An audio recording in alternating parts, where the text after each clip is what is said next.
My name is Ariana, and I'll be doing today's abiding reflection. The first verse I'm going to have you guys turn to is 1 John 2:28, and it reads, "And now, dear children, continue in him, so that when he appears, we may be confident and unashamed before him at his coming." Let's read that again. I love this verse, right? Continue in him. And he's calling us dear children, right? He starts with dear children. Continue in him so that when he appears, we may be confident and unashamed before him at his coming. He wants to cleanse us, saints. He can only cleanse us as we remain in him. We become clean in him, right? Spending time with him. That's how we gain the fruits of the Spirit. That's how we are like him. That's how we bear more fruit, right? As we learned in Pastor Johnny's sermon on Saturday, it's remaining in him. We can do nothing apart from him. Anything good that we do in our flesh will be burnt up. It will be burnt up. It'll be dust. Even the good things. Like, does that register? Even the good things. We're wasting our time if we're not doing it in Jesus through the Holy Spirit. He has laid out the work and plans that he has for us. And they're very personal. They're very individualized. We won't know those plans unless we remain in him.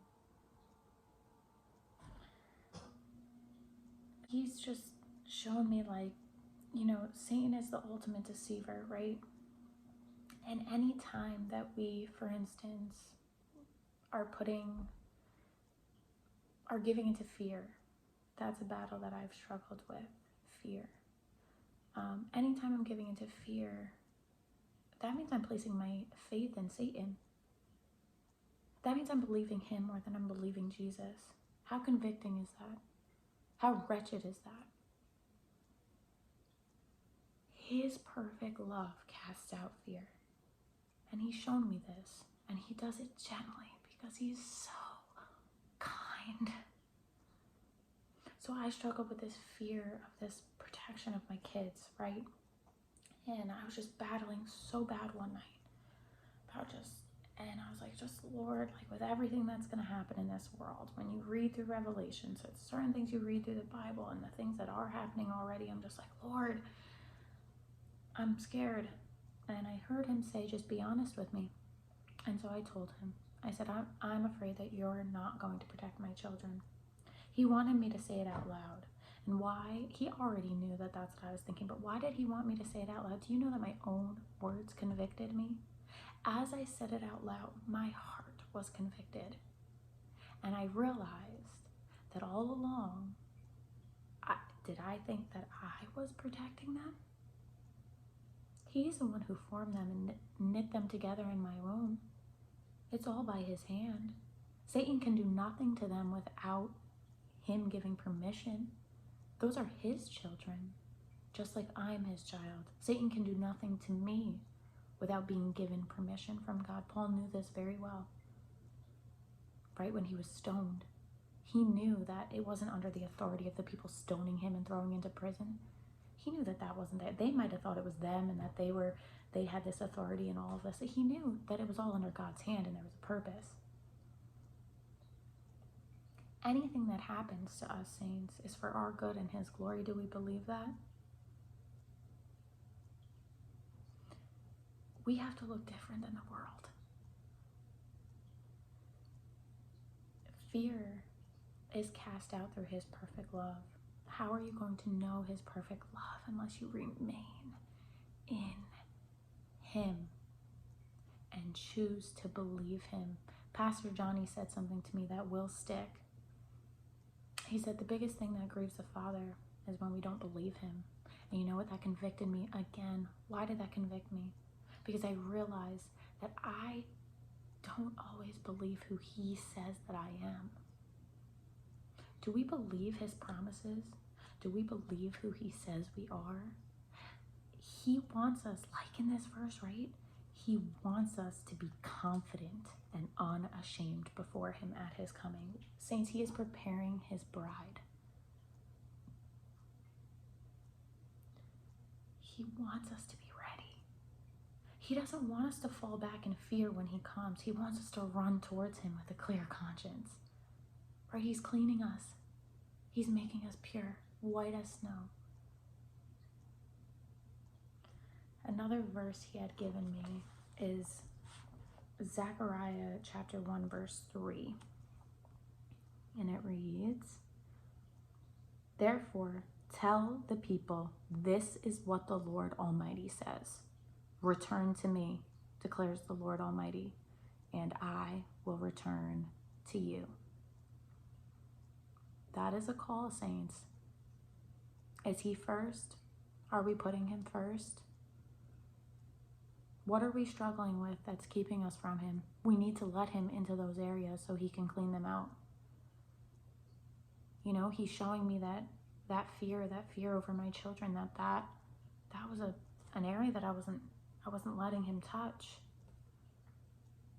But the second I let him touch it, you know what he did? He cleaned it. He cleaned it, and he started growing my faith in that area. Because you can only have faith or fear. It's one or the other.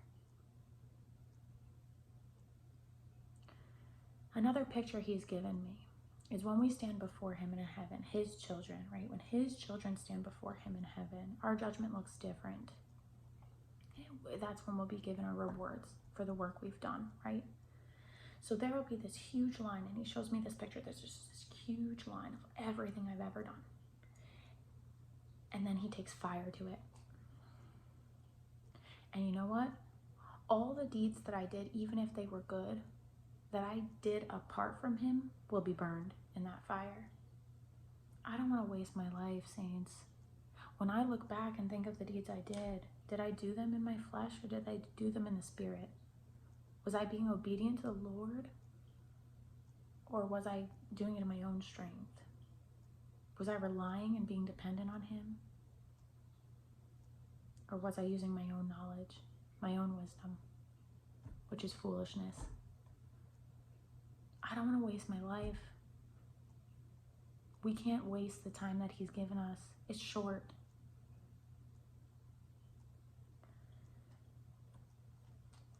I just feel like what he asks us is so simple, right? Remain in him. That's my encouragement to you. Jesus is the answer to everything. He is the only way to heaven. He is the only way you will feel peace. He is the only way that you will fulfill your purpose. He is the only way to the Father.